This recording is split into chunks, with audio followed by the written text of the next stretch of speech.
सबसे पहले तो मैं आप सभी साथियों का अपने यूट्यूब चैनल पर स्वागत करता हूँ। मेरा पूरा नाम विशाल गंगवाल है। मध्य प्रदेश पटवारी चयन परीक्षा 2023 के माध्यम से मेरा चयन पटवारी के पद पर हुआ है।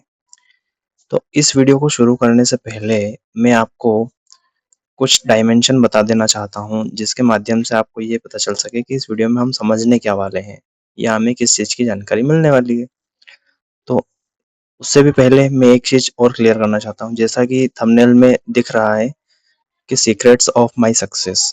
इसका मतलब ये है कि मैंने कैसे सिलेक्शन लिया, कैसे मैंने 149 स्कोर किया, अबाउट माय जर्नी मतलब मेरी जर्नी कैसी रही, कैसे मैंने शुरुआत करी, क्या-क्या मेरे जीवन में स्ट्रगल्स आए, ठीक है? उसके पहले जिसमें लिख रखा है कि मेरी स्ट्रैटेजी, माय स्ट्रैटेजी के बारे में बताया है, मेरे डेली रूटीन के बारे में बताया है, मैंने कौन-सी बुक लिस्ट प्रेफ़र की थी या कौन-सी बुक्स मैंने पढ़ी थी। और बहुत सारी चीज़ें ऐसी हैं। इसके बाद इसमें लिखा है कि प्रोडक्टिव स्टडी कैसे की जाती है। इससे पहले हम समझते हैं कि प्रोडक्टिव स्टडी होती क्या है। तो प्रोडक्टिव प्रोडक्टिव का मतलब होता है कि कोई चीज़ आप करते हो तो उसका कोई प्रोडक्ट निकले, मतलब उसका कोई रिजल्ट निकले। इसका मतलब ये है कि प्रोडक्टिव स्टडी स्टडी भी इसमें शामिल है, और स्टडी का मतलब होता है कि पढ़ना। तो ऐसी स्टडी जिससे कोई आपका रिजल्ट निकले, ऐसी कोई फालतू की स्टडी नहीं करनी जिससे कोई हमारा रिजल्ट ही नहीं बन रहा है या कोई रिजल्ट आ ही नहीं रहा है ना। तो ठीक है, चलिए स्टार्ट करते हैं। सबसे पहले तो मैं आपको समझाना समझाना चाहता हूँ कि इस वीडियो के डायमेंशन क्या-क्या रहेंगे। सबसे पहले मैं मेरे बारे में बताऊँगा, उसके बाद मैं अपनी योग्यता के बारे में बताऊँगा, फिर कब मैंने प्रतियोगी परीक्षा के बारे में सोचा, ये बताऊँगा, कैसे मैंने अपनी तैयारी शुरू की, ये बताऊँगा, कोविड काल के दौरान क्या हुआ, मतलब जब कोविड लगा था तब मेरी पढ़ाई पे क्या असर हुआ, ऑनलाइन तैयारी की शुरुआत कैसे हुई मेरी लाइफ में? जब मैंने ऑनलाइन तैयारी शुरू करी थी कॉम्पिटिशन की, तो उसकी शुरुआत कैसे हुई? मैंने कौन-कौन सी परीक्षा उत्तीर्ण की? क्या मैंने सिर्फ पटवारी परीक्षा उत्तीर्ण की? इसमें देखेंगे। इसके बाद अब आगे क्या होगा? मतलब पटवारी बनने के बाद क्या मैं पढ़ाई कंटिन्यू कर रहा हूँ या सिर्फ पटवारी ही हूँ? चलिए देखते हैं। सबसे पहले मेरे बारे में बता देना चाहता हूँ, तो मेरा पूरा नाम विशाल गंगवाल है। मैं मध्य प्रदेश के शाजापुर डिस्ट्रिक्ट से बिलॉन्ग करता हूँ और मेरी पोस्टिंग शाजापुर जिले में ही है। डिस्ट्रिक्ट लेवल पे मेरी सेकंड रैंक है और 149.47 मेरे मार्क्स हैं। इसके बाद मेरे पिताजी नहीं हैं, मेरी सिंगल पेरेंट हूँ मैं, मेरी माताजी है, बस मेरे पिताजी की डेथ हो गई थी। मेरे पिताजी टीचर थे। चलिए आगे चलते हैं। योग्यता, क्वालिफिकेशन के बारे में बताना चाहता हूँ, तो मैंने 10th और 12th एमपी बोर्ड से की है। 12th में मेरा मैथ्स सब्जेक्ट था। उसके बाद मैंने graduation simple BSc computer science किया है। मैथ्स, फिजिक्स और कंप्यूटर साइंस मेरा मेन सब्जेक्ट था। इसके बाद पोस्ट ग्रेजुएशन में मैंने एमएससी मैथमेटिक्स किया है। एमएससी मैथमेटिक्स जो अभी रनिंग चल रहा है, 4th सेमेस्टर में मैं हूँ। आगे देखते हैं। कब मैंने प्रतियोगी परीक्षा के बारे में सोचा? क्योंकि मैंने बताया कि मेरे पिताजी की डेथ हो गई थी। उसके बारे में उसके बाद में जब मैंने डिसाइड किया कि यार, चूँकि मेरा मैथ सब्जेक्ट था तो मैंने जेईई के बारे में सोचा था, लेकिन अब आर्थिक स्थिति इतनी ठीक नहीं थी, तो फिर मैंने सोचा कि कॉम्पिटिशन में ही जाएँगे और गवर्नमेंट जॉब करेंगे। उसके लिए फिर मैंने मानसिकता बना ली थी कि अब गवर्नमेंट जॉब में ही जाना है। फिर हुआ क्या कि 12th जैसे ही हुई 2017 में मैंने 10th किया, 2019 में मैंने 12th किया। 2019 के बाद जब मैं फर्स्ट ईयर में था, फिर मैंने बीएससी में एडमिशन लिया और कॉम्पिटिशन की तैयारी साथ में ही शुरू कर दी। उसके बाद कॉम्पिटिशन की तैयारी के लिए मैं ऑफलाइन कोचिंग में एडमिशन लिया। ऑफलाइन कोचिंग में एडमिशन लेने के बाद लगभग 5 महीने मैंने ऑफलाइन कोचिंग में पढ़ाई करी। वहाँ से मेरा मैथ्स और रीजनिंग का बेसिक क्लियर हो गया था। बेसिक क्लियर होने के बाद 2019 अगस्त में मैंने जॉइन किया था, और अगस्त के बाद 5 महीने लगातार पढ़ने के बाद फरवरी और मार्च में कोविड-19 स्टार्ट हो गया था 2020 में। अब ऑफलाइन कोचिंग तो बंद हो गई क्योंकि लॉकडाउन लग गया था पूरे भारत में। फिर मैंने घर पे ही जो मैंने बेसिक्स कंप्लीट किए थे, एक बुक आती है उससे मैंने पढ़ाई करी। बुक का नाम मैं बता दूँगा कमेंट करेंगे तो। फिर उसको मैंने जब बेसिक्स के बाद प्रैक्टिस करी, फिर मेरा मैथ्स ठीक-ठाक हो गया और रीज़निंग मैं यूट्यूब से ही पढ़ता था। मैथ्स और रीज़निंग चूँकि दोनों ही मेरा बेसिक कंप्लीट हो गया था, तो मैथ्स और रीज़निंग फिर मैंने अच्छे से पढ़ा, लगभग 4 महीने अच्छी प्रैक्टिस करी। उसके बाद मेरे गाँव में ही मैंने एक कोचिंग में पढ़ाना शुरू किया। निःशुल्क में पढ़ाता था और उसके बाद सिर्फ़ मैंने प्रैक्टिस के लिए उसमें पढ़ाना स्टार्ट किया। 3 महीने पढ़ाने के बाद फिर कोविड का दूसरा राउंड आया और कोचिंग भी बंद हो गई। फिर मैंने सोचा कि यार चलो अब यूट्यूब से ही पढ़ते हैं। तो यूट्यूब से पढ़ने मैंने स्टार्ट किया, यूट्यूब से पढ़ना स्टार्ट किया, फिर धीरे-धीरे मुझे सब क्लियर हुआ कि इसमें कॉम्पिटिशन में कौन-कौन से एग्ज़ाम होते हैं, कौन-कौन सी एग्ज़ाम में क्या-क्या सिलेबस रहता है। मैंने सब चीज़ों के बारे में गहनता से अध्ययन किया और अध्ययन करने के बाद मुझे ये तो क्लियर हो गया था कि यार स्टडी इतनी मुश्किल नहीं है ऑनलाइन भी, क्योंकि जो चीज़ हम ऑफ़लाइन सीखते हैं उससे कई गुना बेहतर हम ऑनलाइन भी कर सकते हैं और घर पे रहकर। ना हमारा कोई ज़्यादा खर्च होता है, ना कोई समय की बर्बादी होती है जहाँ हम ऑफ़लाइन रह के पढ़ते हैं। हालाँकि ऑफ़लाइन भी अच्छा रहता है, लेकिन सबकी थिंकिंग अलग-अलग होती है, पर मैं प्रेफ़र करता हूँ ऑनलाइन पढ़ना। फिर क्या हुआ, तो फिर जैसे-जैसे एग्ज़ाम्स आए, तो 2020 में जब मैं लगभग 18 साल का होने ही वाला था, क्योंकि मेरी एज इतनी थी नहीं, मैंने साढ़े 17 साल की उम्र में 12th क्लियर कर लिया था। फिर 18 साल का होने ही वाला था, फिर इंडियन नेवी में एक वैकेंसी आई थी। इंडियन नेवी में एक वैकेंसी आई थी एसएसआर और डबल ए करके। डबल ए और एसएसआर टेक्निकल डिग्री होती है। डबल ए टेक्निकल होता है और एसएसआर सीनियर सेकेंडरी रिक्रूट होते हैं, जो मतलब शिप पर जो ऑफिसर्स तैनात रहते हैं उनको एसएसआर बोलते हैं, और डबल ए वाले होते हैं जो सबमरीन के अंदर होते हैं। सबमरीन के अंदर होते हैं। तो सबसे पहले नेवी की एग्ज़ाम मैंने दी, उसमें मेरा क्लियर नहीं हुआ। फिर दूसरी बार मैंने फिर फॉर्म डाला नेवी में, फिर क्लियर नहीं हुआ। लेकिन तीसरी बार जब मैंने थोड़ी बहुत पढ़ाई करी, स्टार्ट किया पढ़ना, उसके बारे में, सिलेबस के बारे में पढ़ के जब एग्ज़ाम दी, तो मेरा एग्ज़ाम क्लियर हो गया। एग्ज़ाम मेरा क्लियर हो गया। तो फिर मैंने ऑनलाइन स्टडी पे फ़ोकस किया।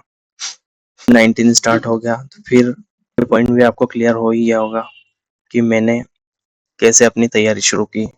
फिर आगे देखते हैं कि कोविड काल के दौरान क्या हुआ। तो कोविड काल के दौरान भी मैंने बता ही दिया है आपको कि कोविड काल के दौरान हमारा ऑफ़लाइन कोचिंग बंद हो गई, तो फिर मैं ऑनलाइन शिफ्ट हो गया, यूट्यूब से मैंने पढ़ाई करी।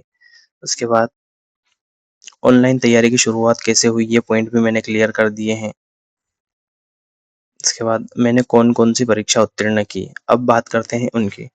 तो जब मैं बता रहा था कि अ, इंडियन नेवी में मेरा सिलेक्शन हुआ, उसके बाद मैंने फिर से ऑनलाइन ही पढ़ना यूट्यूब से स्टार्ट किया और मैथ्स रीज़निंग अच्छा था, फिर जीके भी और साइंस भी मैं थोड़ा-थोड़ा पढ़ता रहता था। बाकी सब्जेक्ट्स में थोड़ा-थोड़ा पढ़ता रहता था। फिर 2021 में मैंने एसएससी जीडी का एक फॉर्म आया, जिसमें मैंने अप्लाई किया। फॉर्म अप्लाई करने के बाद जब मेरा सब्जेक्ट बिल्कुल अच्छे क्लियर हो गए थे, मतलब प्रैक्टिस बहुत ज़्यादा हो गई थी, तो फिर एसएससी जीडी 2021 में अच्छे अंकों के साथ उत्तीर्ण की। 87 मार्क्स लगभग मेरे आए थे। 87 मार्क्स के बाद मैंने उसका एग्ज़ाम दिया और फिज़िकल नहीं दिया। वैसे ही नेवी में मैंने फिज़िकल नहीं दिया था, क्योंकि मेरे घरवाले चाहते थे कि मैं डिफेंस में ना जाऊँ, और मैं भी चाहता था कहीं न कहीं, क्योंकि मुझे फिर उस समय तक मुझे लग गया था कि एमपीपीएससी कुछ होता है, तो सिविल सर्विस में जाना चाहिए, ठीक है। फिर मैंने उसका फिज़िकल नहीं दिया, फिर जैसे-जैसे और मैं पढ़ता गया, तो फिर मेरी और कमांड बढ़ती गई सब्जेक्ट्स पे। फिर आगे क्या हुआ, फिर आगे मैंने डिसाइड कर लिया कि मुझे एमपीपीएससी करना है। ऑनलाइन स्टडी पे फ़ोकस किया फिर, लेकिन दिक्कत ये थी कि सबसे पहले हम गवर्नमेंट जॉब ले लें, तो फिर आगे मैंने तैयारी शुरू करी। पटवारी का टाइम आया 2022, पटवारी 2022 दिसंबर में नोटिफ़िकेशन आया। नोटिफ़िकेशन आने के बाद उसका फॉर्म डाला और उसी के साथ आबकारी का भी नोटिफ़िकेशन आ गया था। तो आबकारी मध्य प्रदेश में वैकेंसी आई थी आबकारी की, तो पटवारी और आबकारी दोनों का नोटिफ़िकेशन आ गया था। तो फिर मैंने दोनों एग्ज़ाम दिए। दोनों एग्ज़ाम देने के बाद सबसे पहले रिज़ल्ट आया था आबकारी का। तो आबकारी का रिज़ल्ट आया, तो आबकारी के रिज़ल्ट में मेरी वेटिंग लग गई। मेरी वेटिंग 60 आई थी, 60 वेटिंग थी और एग्ज़ाम मेरा क्लियर हो गया था, लेकिन वेटिंग लग गई थी। फिर हुआ, पटवारी का रिज़ल्ट आया, तो पटवारी में फिर रिज़ल्ट आया और मेरे 140 9 नंबर आए। जिला अलॉट होने के बाद अब उस पे स्टे लग गया। 7 महीने लगातार स्टे लगा रहा, उसके बाद हमारी जॉइनिंग का टाइम आया। जॉइनिंग मेरी हुई 7 मार्च 2024 को। 7 मार्च 2024 को 7 महीने लगातार स्टे के बाद मेरी जॉइनिंग का टाइम आया। फिर जॉइनिंग हुई, फिर उसके बाद धीरे-धीरे मैंने पीएससी की ओर अपना स्टडी का रूटीन बढ़ाया और उसके बाद पीएससी के लिए पढ़ना स्टार्ट किया। फिर 2024 में ही सिलेबस भी चेंज हो गया था चूँकि, तो पीएससी के लिए मैं पढ़ रहा था पहले ही, लेकिन सिलेबस चेंज हो गया तो मुझे फिर से थोड़ा परिवर्तन करना पड़ा और सब चीज़ करनी पड़ी। तो इसमें इस पूरी तैयारी में मेरे साथ स्ट्रगल क्या-क्या हुआ, बताना चाहता हूँ कि सबसे पहले तो ऑफ़लाइन से ऑनलाइन आना, कोई बड़ा टास्क था नहीं, लेकिन सब्जेक्ट की कमांड अच्छी हो गई थी एस्टेब्लिश, तो फिर इतनी दिक्कत आई नहीं और ऑनलाइन में मुझे कोई ज़्यादा अंतर लगा नहीं फिर ज़्यादा। तो ऑनलाइन तैयारी का भी बेनिफिट रहा मेरी लाइफ में और यूट्यूब ने बहुत मेरा साथ दिया। उससे सारे बेसिक्स क्लियर किए, कौन सी पोस्ट होती है, कौन सी डिपार्टमेंट में कौन सी पोस्ट निकलती है, किस एग्ज़ाम का क्या सिलेबस रहता है। यूट्यूब का मेरी लाइफ में बहुत सारा योगदान है। उसके बाद अभी मैं करंटली एमपीपीएससी के लिए प्रिपेयर कर रहा हूँ और जॉब के साथ इतना मुश्किल है, पर ठीक है हम कर रहे हैं। मुझे कोई ज़्यादा अंतर लगा नहीं फिर ज़्यादा।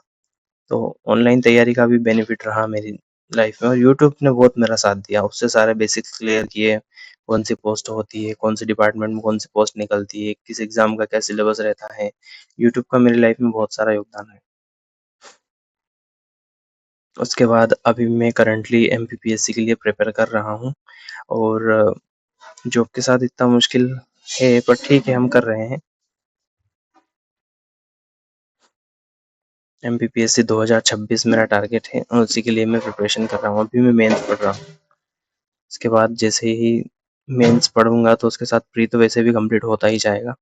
लगभग 60-70% प्री मेरा कंप्लीट होता जाएगा। तो उसके बाद प्री के लिए भी स्पेसिफिक पढ़ना शुरू कर देंगे, लेकिन अभी मेन फोकस मेरा मेंस चल रहा है। इसके बाद देखते हैं कि आपको अगर कोई डाउट हो पूरे वीडियो में, किसी भी पॉइंट पे कुछ भी डाउट हो या रिजल्ट वगैरह के बारे में पूछना हो, तो आप इस वीडियो के नीचे कमेंट कर सकते हैं या टेलीग्राम पर जुड़ सकते हैं। टेलीग्राम के लिंक मैं इस वीडियो के नीचे डाल दूँगा और मेरा इंस्टाग्राम से भी जुड़ सकते हैं। इंस्टाग्राम का यूज़र नेम मेरा पटवारी विशाल गंगवाल है। दोनों तीनों वर्ड के बीच में अंडरस्कोर है। पटवारी अंडरस्कोर विशाल अंडरस्कोर गंगवाल, फिर अंडरस्कोर है। ठीक है? तो थैंक यू, आप सभी ने इस वीडियो को देखा और समझा।